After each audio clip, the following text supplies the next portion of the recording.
Welcome to the Business Agility Boost. We are broadcasting from the Netherlands, so I would say good afternoon, but maybe you are tuning in from a different time zone. So let us know where you come from, if it is still early morning, or maybe you are already celebrating the weekend. Put it in the chat and say hi, where you come from, and that we will start in a bit. And in the meanwhile, I will introduce myself shortly. My name is Elisa Hofmeester, for the ones who do not know me.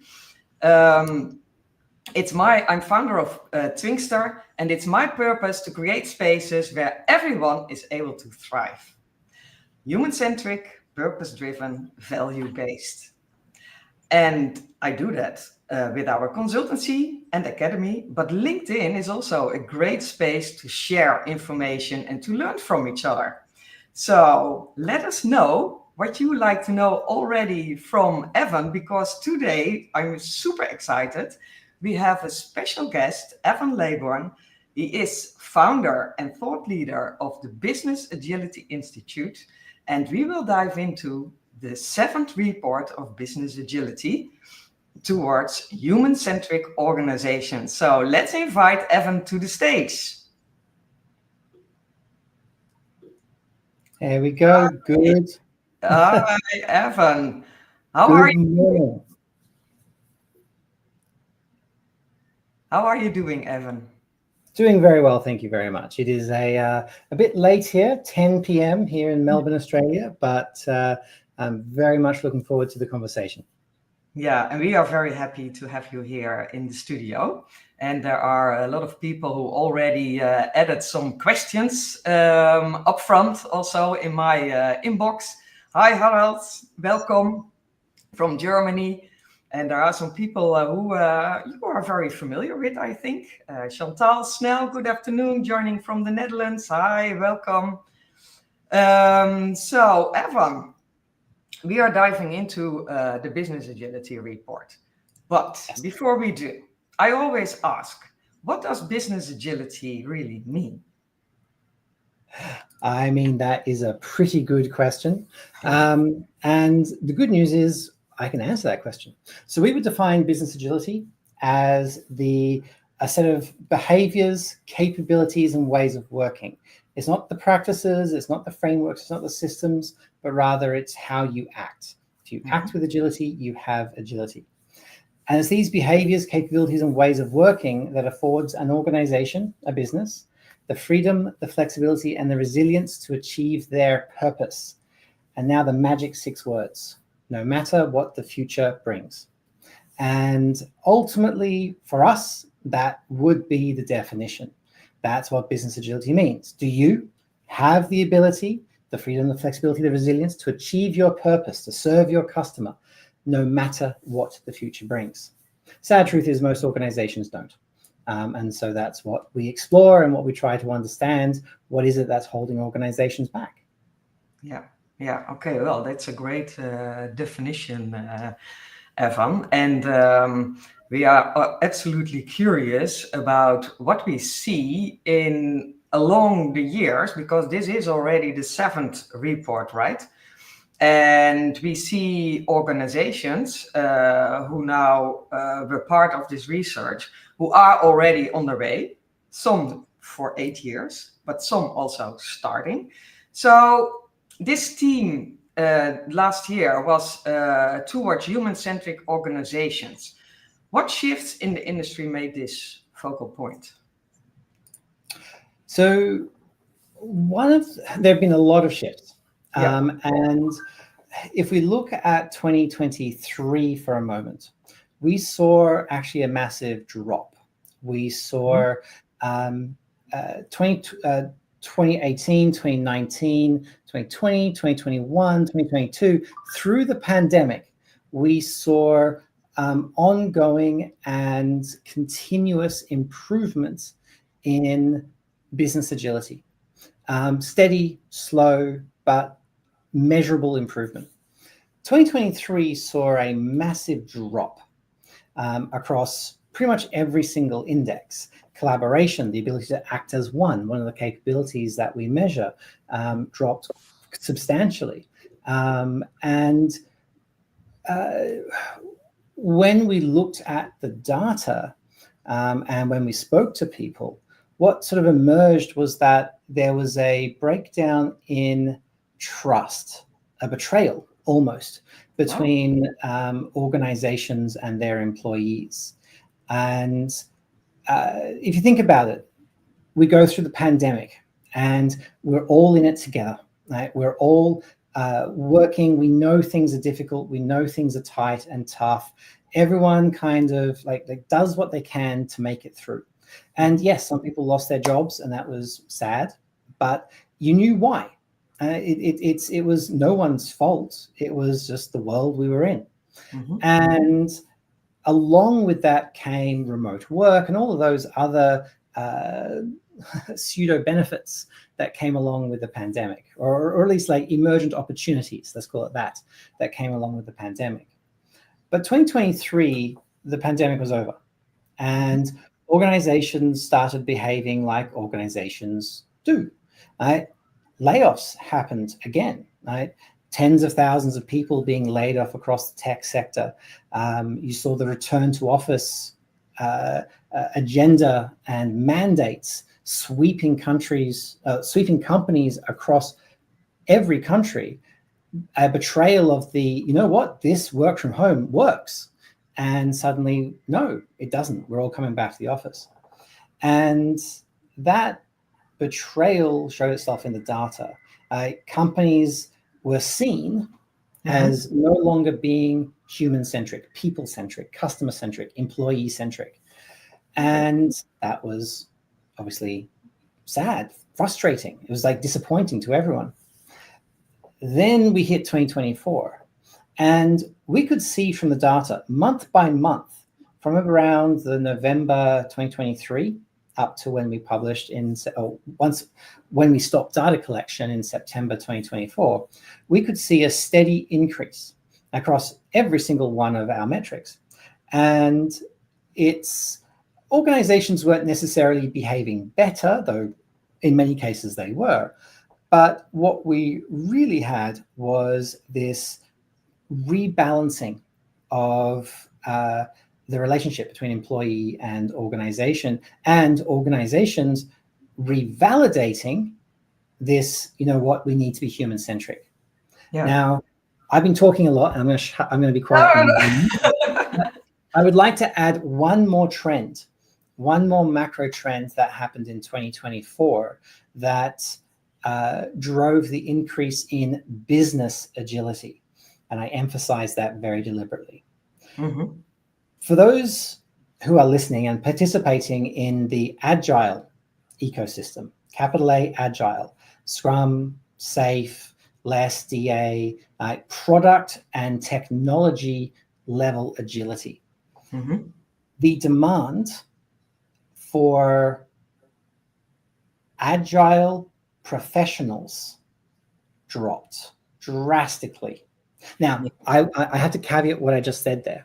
The demand for agile professionals dropped. The demand for what we call agile acumen was at an all-time high. The discrepancy or the dichotomy was that organizations were expecting an agile mindset. They were expecting all of their new employees to be able to work with agility, right? But they were no longer, because they've been doing it for 20 years, they were no longer investing in agile, capital A, agile transformations. So the professional services industry took a huge hit, right? The demand for agility inside organizations, not agile coaching, not agile training, but agility was at an all-time high. So with the drop in those agile professional services and those agile transformations, one of the macro trends that we saw was that business agility came out from agile's shadow. So if we go back 5-10 years, a lot of agility transformations had emerged out of an agile transformation. Agile had reached its limits in a technology or a product space. And so organizations found the constraints. They said, okay, for us to have agility, we need agility in finance and HR, not agile in finance and HR, but agility. business agility. But it was always, or not always, but it was often run out of those agile transformations. With those transformations gone, business agility took center stage for a lot of organizations, and that focus, hyper focus on human-centered transformation, business agility transformation, business agility change programs really picked up in terms of the demand or the focus, I should say, from organizations. Now, I've dumped a lot there. I hope that made sense. Yeah. No, that makes sense, because that's also one of the questions that also came in yesterday. We see a lot of layoffs amongst the people who have roles in Agile. So firing Agile coaches, Scrum Masters, etc. And I really like what you also emphasize, that you see a grow in the movement towards business agility coming out of the shadow of Agile. So I think that's maybe a good thing. But does that then also mean that the organizations already have the capabilities to grow that way? Because you can fire people who have the experience with that and can help you further. But yeah, you still need to build your capabilities. Absolutely. And just to be blunt, far from it. Organizations, don't get me wrong, some organizations were quite mature, were quite advanced in that software and that technology agile space. But many organizations pushed back. The ROI, the measurable ROI wasn't being achieved. The millions and the tens of millions, hundreds of millions of dollars that had been spent in the industry, there's almost like an organizational, like a worldwide counter, like pushback against, we've spent so much on this now, we've either got it or we're never going to get it. Which is not quite the right attitude, but it's that natural ebb and flow of just how people and masses of people operate. Yeah, and Evan, do you then also see a difference in the several industries where this is happening, or do you see the same trends in all the industries, or is there a difference of variety? No, there are definitely differences in industries. So if we look at, so I'll talk about Agile for 1 second, but then I will come back and focus just on business agility. But from an industry standpoint, technology firms, the tech software industry, had dropped the agile transformation. I'm talking global trends here, not specifics, but had broadly dropped agile transformations almost pre-pandemic. Financial services was the big drop in 2022, 2023. Industries that are still investing in agile, healthcare to some degree, depending on the region, and heavy industry, manufacturing, production, natural resources, are still investing in agile alongside business agility. Now, when we look at business agility, we see very clear, very definite trends, industrial trends across various sectors. So financial services has dropped in terms of their level of investment and their level of focus in business agility. They've been in the top 3, or at least the top 4 or 5, pretty much every year. This year, I think they're number 7 in terms of their level of, or the percentage of their organizations that are actually really focusing on this. Professional services continues to be number 1. Tech has dropped, but what has come up is the manufacturing space, heavy industry. Manufacturing is now number 2 in terms of both maturity, not total investment, but percentage investment. Education sector has picked up quite drastically. Universities, higher education are starting to look at this, and we've had conversations with some tertiary institutions, universities about bringing agility into their business school programs. Not agile, business agility. No, business agility. How do you teach adaptive finance to MBA students, for example? So education, the educational institutions, as well as their curriculum, is picked up those interests. Retail has stayed about steady. There has been some changes, but retail has been hit very hard by the global macroeconomic trends. So when we factor those in, their investment hasn't changed much. It's gone down in absolute terms, but then again, their entire industry has had a lot of issue as currency fluctuations happen and all that sort of weird things. Yeah. Okay. And now in this report, something exciting really stood out. That is that you also focused on the ROE of business agility maturity and human-centric organizations. So what do you see and what did you do to bring that on the table? So this is something that we've wanted to do for a while. One of the most common questions that we get asked, and for those who don't know, we're a fiercely independent research advocacy organization. We study companies. Now, one of the most common questions we get asked is, can you prove that business agility is going to make my organization better? Right? And when you ask what better means, it often comes, will I make more money? Right? Will my bottom line be better? Will I be more effective, be more efficient, be more productive? Now, some of those things we've always been able to say. We've been able to say that you will have higher employee engagement. You'll have higher productivity in teams.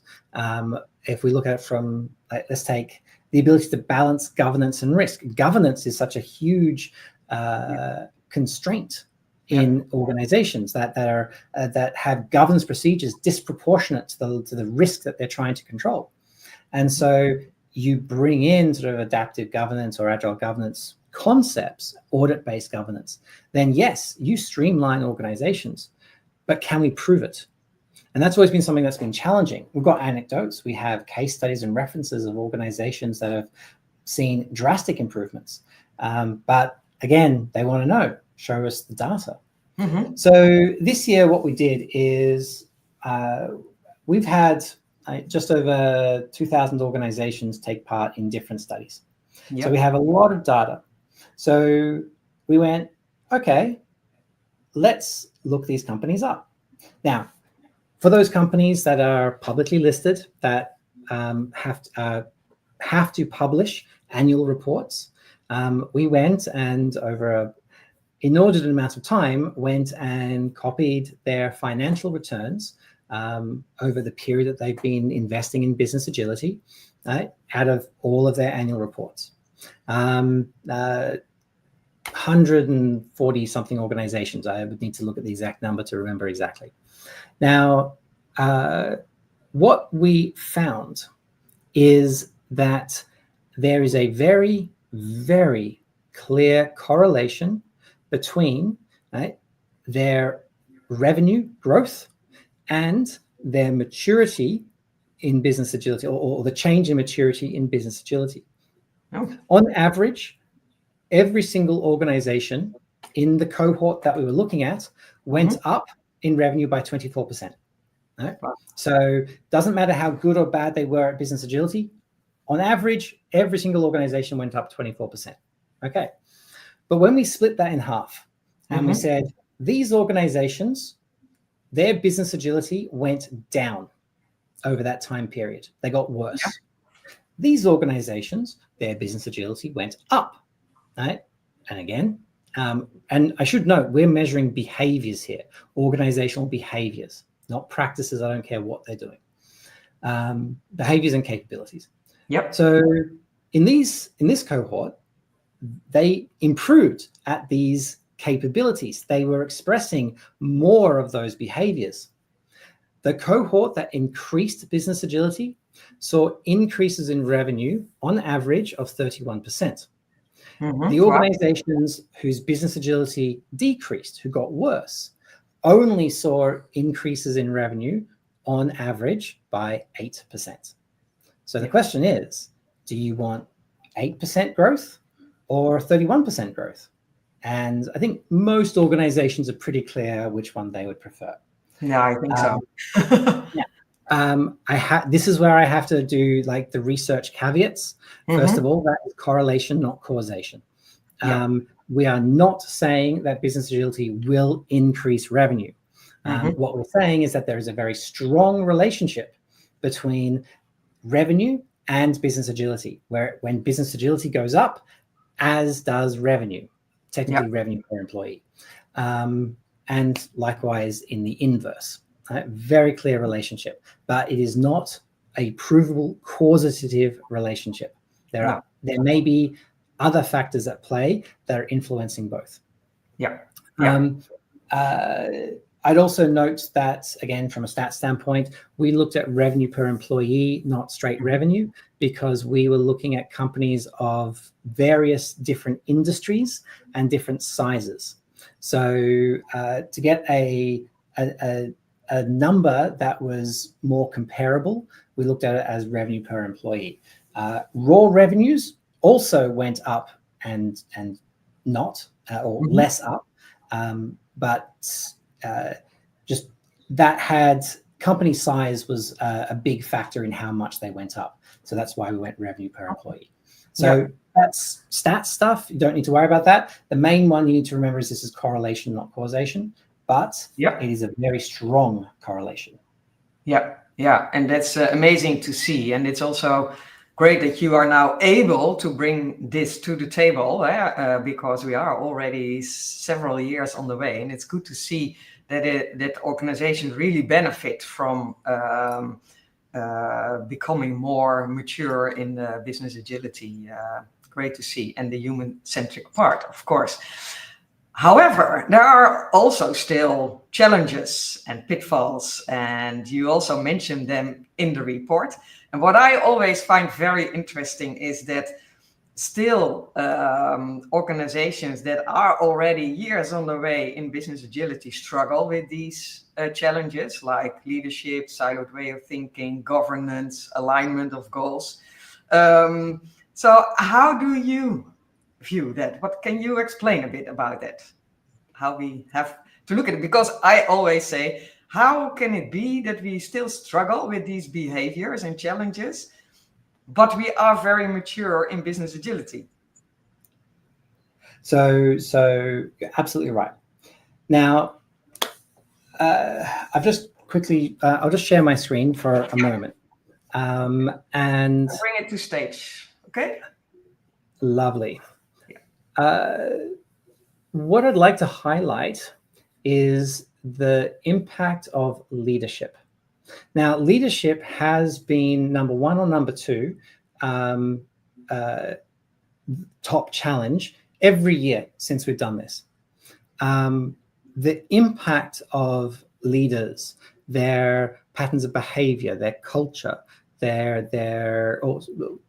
behaviors, and how that impacts culture, as well as just their skill, their management skill, is a fundamental driver for the behaviors that are expressed across the organization.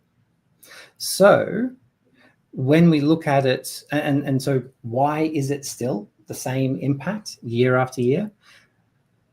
Couple of reasons. So number one, right, a lot of organizations, when they have focused on agile and business agility transformations, they often do so from a process standpoint. Right? They don't, and where there is education, that education is generally for the rank and file. And I have, back when I was a consultant, I have literally heard the phrases, I was like, and so can you train my team? And I'm already agile. I was doing agile before it was called agile. They haven't and they don't. But they're the ones who control the money. And so if they don't want to go to training, they don't go to training. If they don't want to get coached, they don't get coached. So quite often these outdated leadership capabilities, it's the emperor's new clothes. It's like they don't see that they're naked. They don't see that they're the problem. They just see the problem around them. And so therefore it must be everyone else's problem, not noticing that actually you're the one who's causing most of these. The other thing that happens here is leadership change. And so we have another stat when we look at, do I have a page for this? No. We have another stat when we look at business agility transformation trends. And we know that there are 3 plateaus in terms of maturity, in terms of stability. The first plateau occurs at around the 1-year mark. At 1 year, organizations become stable in customer-centric behaviors and capabilities. And when I say stable, I mean if the investments in change and the investments in these new behaviors stop, the organization rolls back to this point. Right? It won't roll back to 0. No, but it will roll back. So those customer-centric behaviors tend to stick around. Right? Now, again, these are averages. Some organizations are vastly different. So your mileage may vary, as they say. The second plateau is at 3 years. And at 3 years, the benefits come in around the cultural behaviors, the cultural capabilities, collaboration, psychological safety, transparency, a learning organization. And that stability at about 3 years of change investment, or change focus, I should say, is when it gets stable. Now, where things start to get sticky, let me pick the right words here. The next plateau is at 8 years, which for most transformations, for most organizations, is longer than they're willing to invest in the transformation. And that's fine, because we're saying 8 years of focus, not necessarily 8 years of investment. Those are distinct things. But 8 years is also longer than the average tenure of an individual leader. Now, what happens at 8 years, for reference, is the operations becomes stable, flexible operations, fund work dynamically, reorg structures fluidly, balance governance and risk. The governance, the operations of the business has agility and is now stable at that point.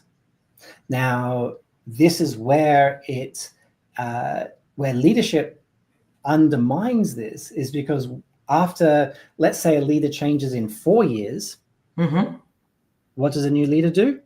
I'm going to change things to the way I want. So a new transformation starts, or a new thing, or they don't want what the previous leader was running.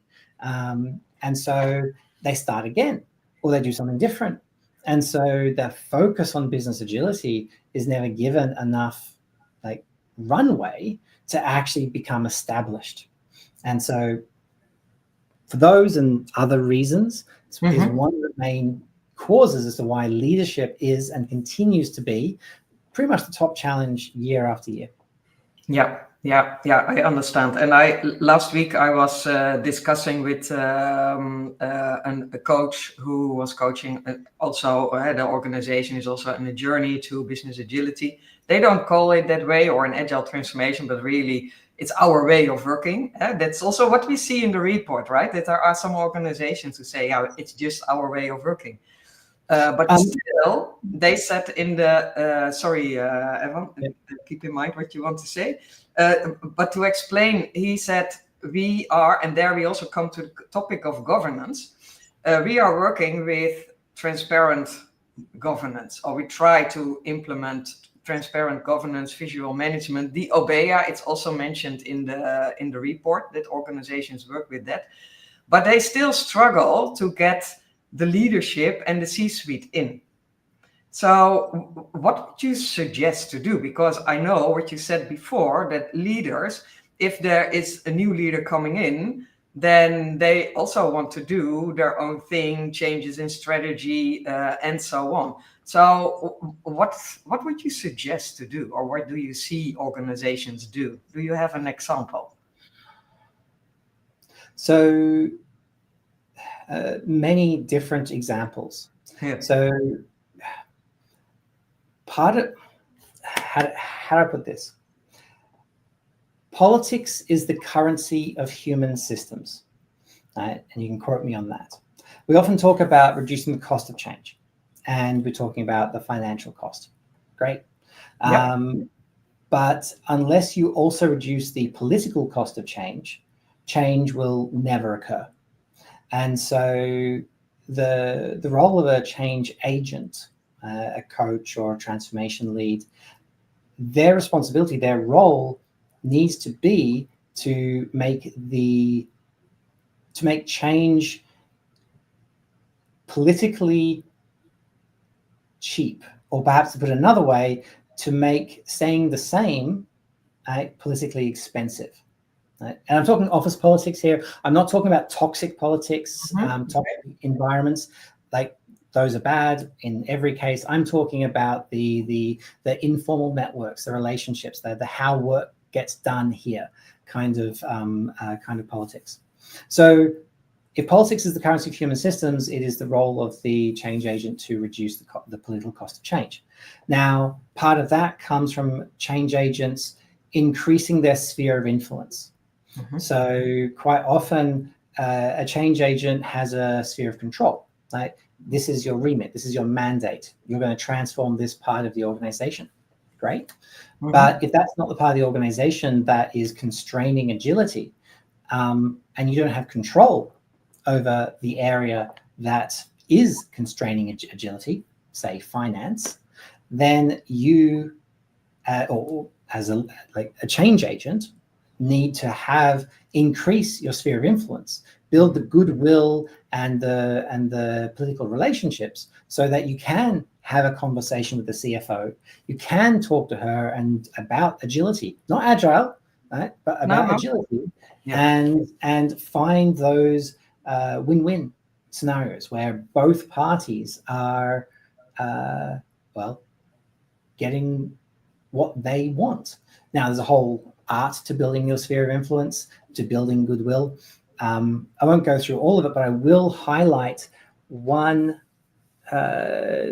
aspect, which is, I have met too many change agents, agilists, agile coaches who they've drunk the Kool-Aid. They're very much, they love what they do. It's fantastic. They're very good at what they do.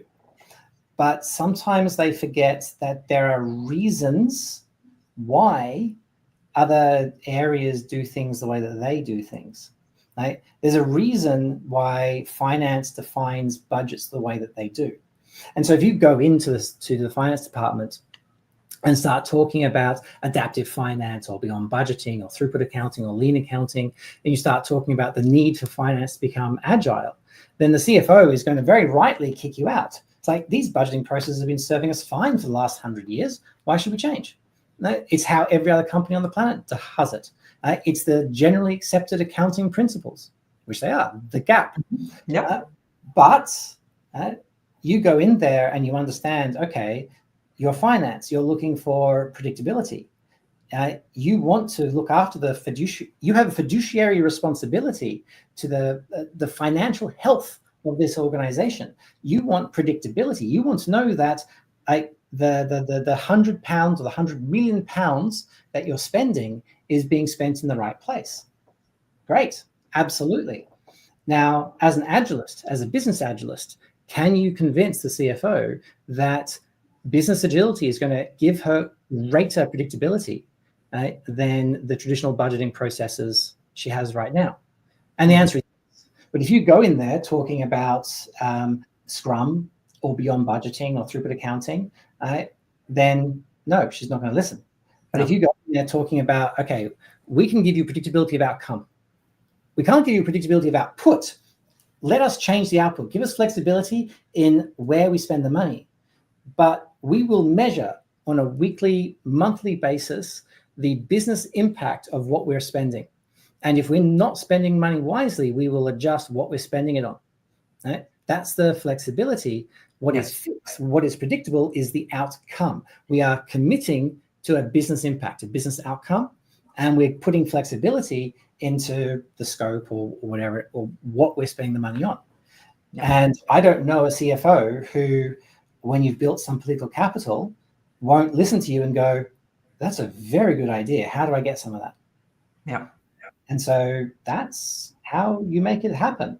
It's building those relationships, building that political capital, and getting trusted by these people, and having a conversation in their language. And before long, the entire organization will be agile before they even know it. Yeah, exactly. And there also the question comes in from Harold: how should you lead without advanced knowledge? I'm not quite sure what you mean by that question. So I don't think a leader needs knowledge of what they're. Maybe there, Evan. Maybe there also comes in what you referring to what you told us before, what you shared about another way of showing predictability, etc. If you, as a leader, do not know about business agility or that there are other ways. So that maybe is also a bit of the role of the change leader. You spoke about that in England. That's it. Yeah. That's exactly it. The leader, the CFO doesn't need to know about adaptive finance when you start the conversation, but the change agent, I'm assuming you are the change agent, but the change agent needs to. If neither the change agent nor the CFO know anything about adaptive finance or what it looks like or how to do it, then you need to get in someone who does, because that's the blinding the blind, and that will be disastrous, because this is the financial health of the organization. And this is where I think some of the professional services firms have poisoned the well, because they've tried to sell things that they don't actually have expertise in. There are specialist consultants and firms out there who are real experts in different areas of business agility. Mm-hmm. If you go with your massive one of the big four, then you're going to get some fresh-faced consultant who has limited real life experience and probably has a best book knowledge of adaptive finance or HR or adaptive agile marketing. And I just picked on finance as an example, but it's the full gamut of organizational policies and processes. Yeah, absolutely. It's an entire system, right? The organization. So yeah. And Evan, what do you see in because we are now organizations are focusing on digitalization, AI, robotizing, etc. How do you see that influencing business agility, or what do you see in the market? So, perfect question. So this week we released our latest research report from Constraint to Capability, AI, artificial intelligence as a force multiplier.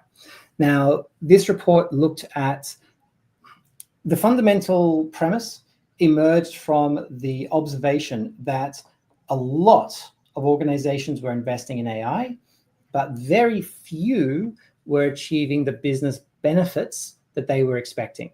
They might be successfully delivering the project, the AI project or the AI initiative.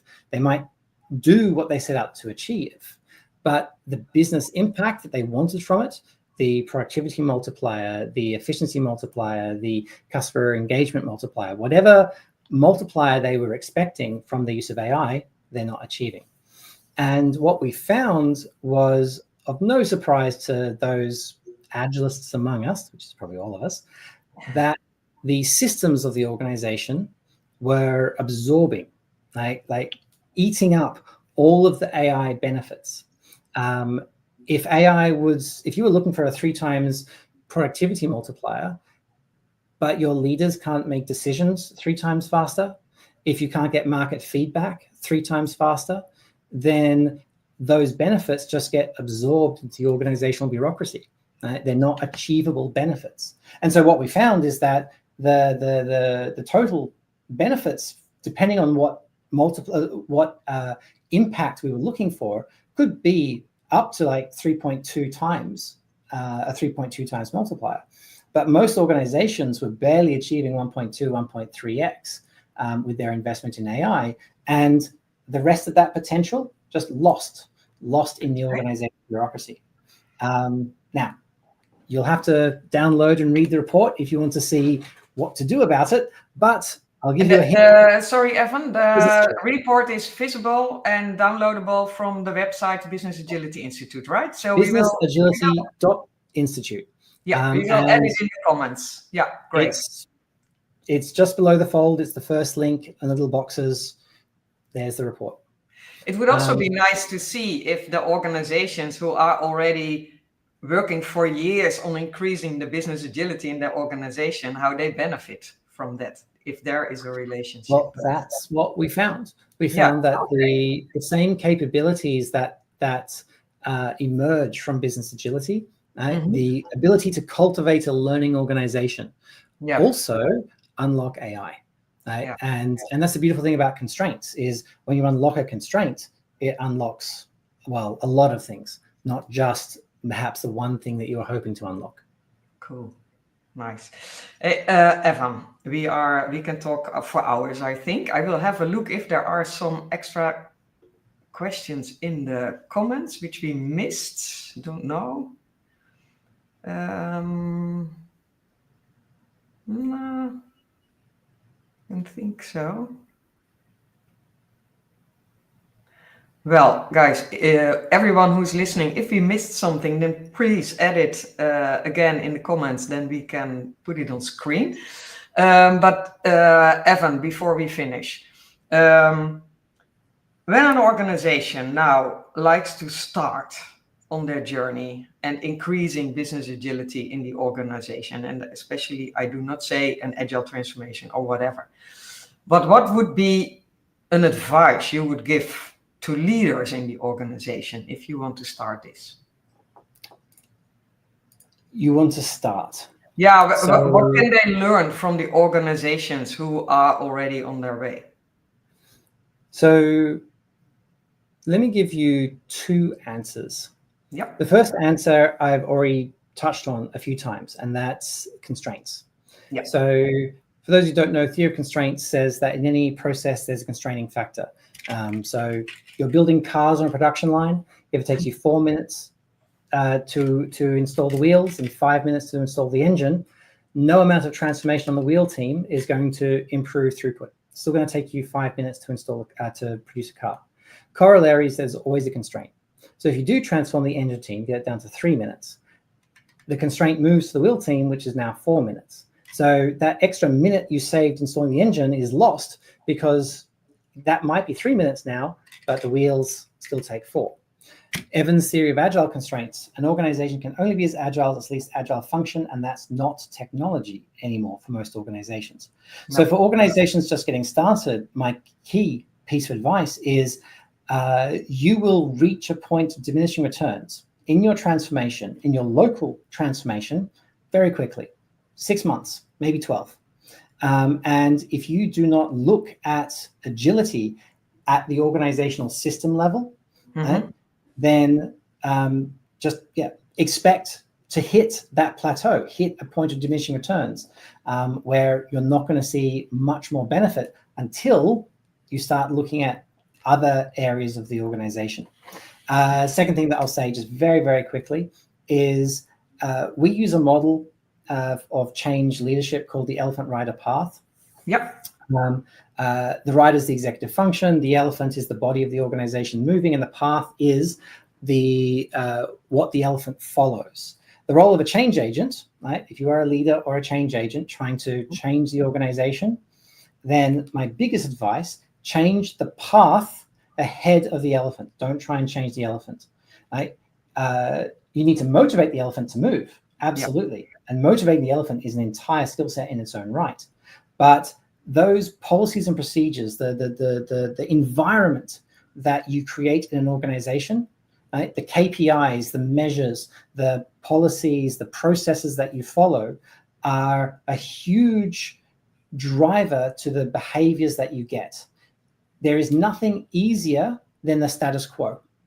And if all of your policies and procedures, your performance management, your KPIs are telling you to go down one way, but your leaders are saying, we want to be agile and we're going to go off the path into the bush, no, you're never going to get change. The organization just won't. It's too hard. So change the path ahead of the elephant. Yeah, that's a great metaphor, and I will add that also later on in the comments. The elephant and the rider. I really love that. And there comes a question in from Talakan Gil. Are we over-romanticizing human-centric leadership? Can businesses truly be people first without sacrificing competitiveness?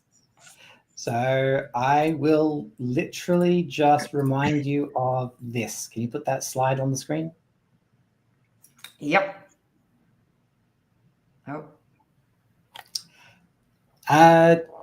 Nope, because human-centered leadership and